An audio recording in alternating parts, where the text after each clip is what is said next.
if the Niners are looking for Joe Flacco, if that's where they're looking, is it looking like they're going to be stuck with Jimmy Garoppolo for another year? What do you think? Predict. I don't know about stuck. I think that this has always been the fail-safe, and that was the idea of, Jimmy's our guy when they say things like that, while pursuing upgrades. So it's a fail-safe at this point. There's no bridge quarterback, right? We floated Fitz, we floated, all those guys. Now that's out the window. Would you see them just going into the draft and, moving up to get whoever they want to get? I don't know about that. That doesn't seem likely right now. So, yeah, I think that it's pretty likely that Jimmy Garoppolo is going to be back. And that was always kind of what we've been saying about, opinions on what you want is whatever you want. But what's likely? And this has always been likely because of the circumstances around who's the replacement, what do you have to give up? So, yeah, I mean, it's looking more day by day that Jimmy Garoppolo is going to be under center because any of those guys that you thought maybe you can pick up as a bridge and then draft somebody, that's pretty much out the window at this point because there's no one else out there. Yeah, this comment points out, like, basically the bridge options are Alex Smith, Joe Flacco, and Marcus Mariota. And the thing about them is, like, you can make the argument, and I would make the argument, that they're better. Well, forget Flacco, but Mariota and Alex Smith are better are better values than Jimmy Garoppolo, who give you a lot of what Jimmy Garoppolo gives you. But I don't think the Niners are trying to feel like they can sell that to the fan base. Like, hey, we got a better value at quarterback. Like, is he an upgrade over Jimmy Garoppolo? Well, kind of not real, sort of lateral move. Well, I don't think they're going to do it then, even though it'll save them $15 million or more and they can improve their team. I guess they feel like they can't sell that. That's the thing. Yeah.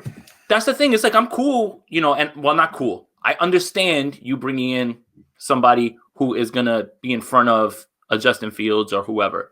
Yeah. Bringing somebody in to be a backup to Jimmy Garoppolo, that makes sense as well. But it's just, that's what it looks like at this point. It just looks like you're looking at a depth chart, maybe if Joe Flacco doesn't leave the building, signed of Jimmy Garoppolo, Joe Flacco, Josh Rosen somewhere.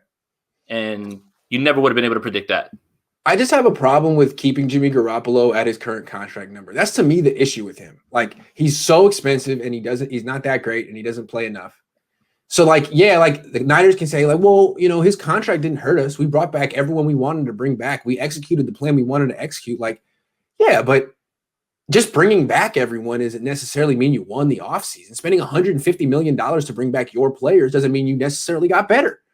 You could have gotten better players. You could have maybe gotten Rodney Hudson or Gabe Jackson. We'll talk about them later. But I'm just saying, just holding serve 2 years in a row, the reason you can't go out and make bigger moves is because of Jimmy.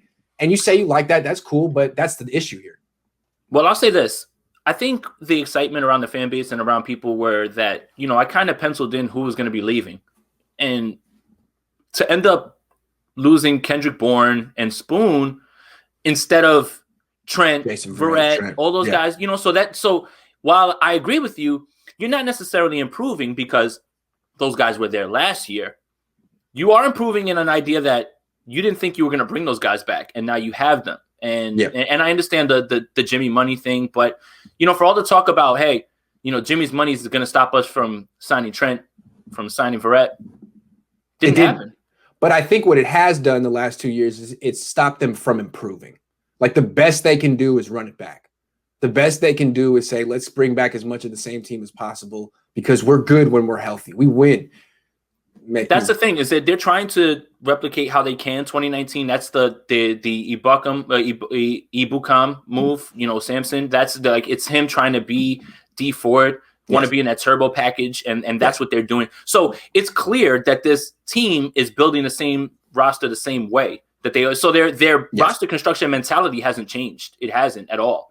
And, bringing in Alex Mack to play center now fortifies this offensive line. You're going to see less coverage breaks or miscommunications on that, and the line should be improved because of Alex Mack.